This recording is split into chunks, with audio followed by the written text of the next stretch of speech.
remercie pour toutes ces questions.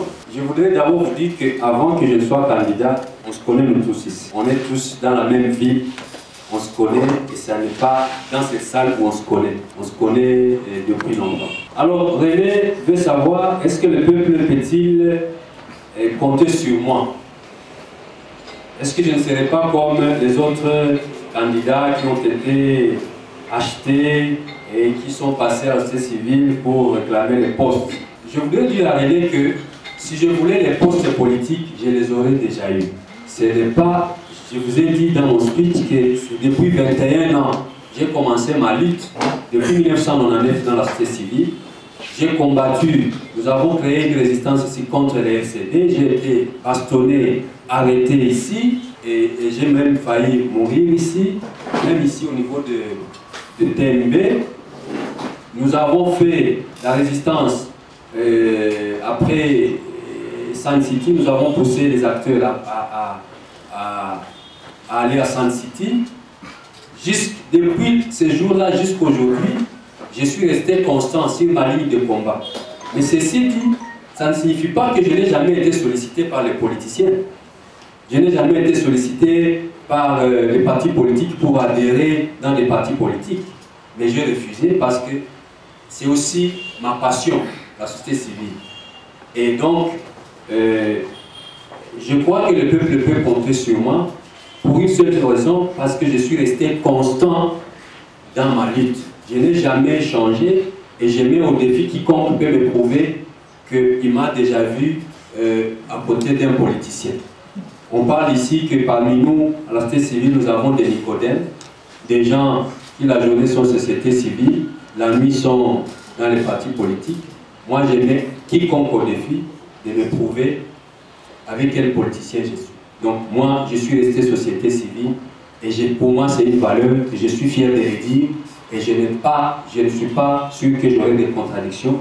Et c'est cette constance-là que je pense peut aussi aider. Mais je ne suis pas le seul, ce sera une équipe.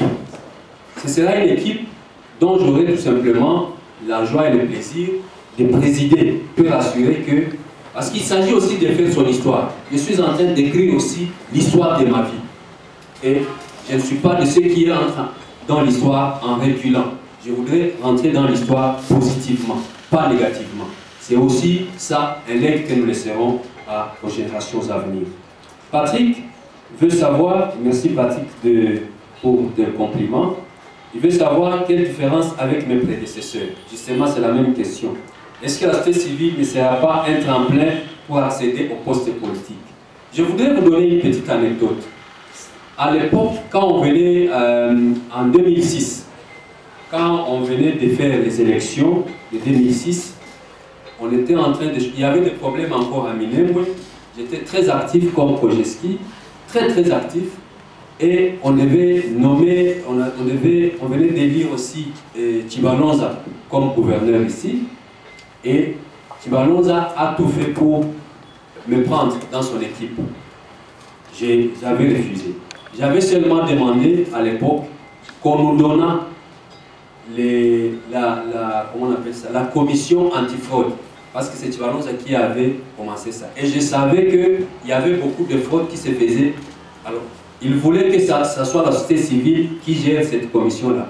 Et il avait pointé le projet. Malheureusement, ils ont dit que nous allions prendre la vice-présidence. Moi, j'ai dit non, nous ne pouvons pas parce que nous devons avoir tous les pouvoirs pour gérer cette commission-là et travailler pour notre pays. Et donc, si je voulais partir déjà, à ce moment-là, je serais parti. Et si je voulais faire des tremplins, si je voulais vraiment être politicien, j'ai tous les atouts. J'ai tous les atouts pour faire la politique. Mais je ne suis pas là encore et je ne pense pas que je le serai. Peut-être quand je serai vieux, mais pour l'instant, je suis dans la société civile et je ne viens pas chercher la vie dans la société civile. Parce que ça aussi le tremplin. Si je veux faire la politique, je peux quitter et je peux vous appeler en disant je voudrais faire la politique, vous allez m'accompagner et je partirai. Mais pour l'instant, en tout cas pour moi, la société civile n'est pas un tremplin pour moi. Ce n'est pas vraiment un tremplin.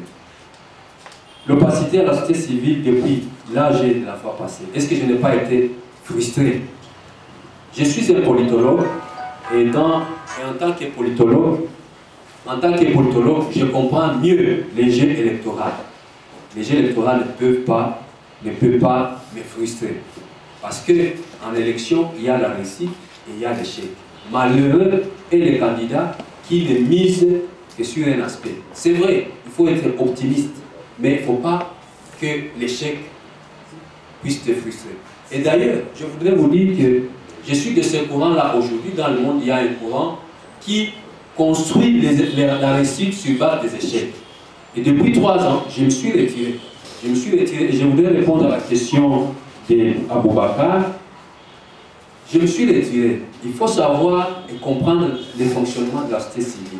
Parce qu'ici, beaucoup de gens sont en train de parler, mais quand ils parlent, vous sentez que c'est un type qui ne comprend pas la société civile, comment elle fonctionne. Il ne connaît pas la société civile. Et cet esprit d'opportunisme, c'est ça qui nous amène là où nous sommes aujourd'hui. L'Assemblée générale passée, j'étais candidat challenger de M. Patient Bachombe, qui est devenu président. Et dans la séance, parce que comment s'organisent les élections? D'abord, il y a des primaires. Les primaires, c'est dans les composantes. Chaque composante doit organiser une assemblée générale pour désigner 10 organisations membres qui vont participer à l'assemblée générale. Parce qu'on ne peut pas avoir une assemblée générale où toutes les organisations membres vont participer. Sinon, il faut aller au stade de Kadoutou et peut-être à Itassifié.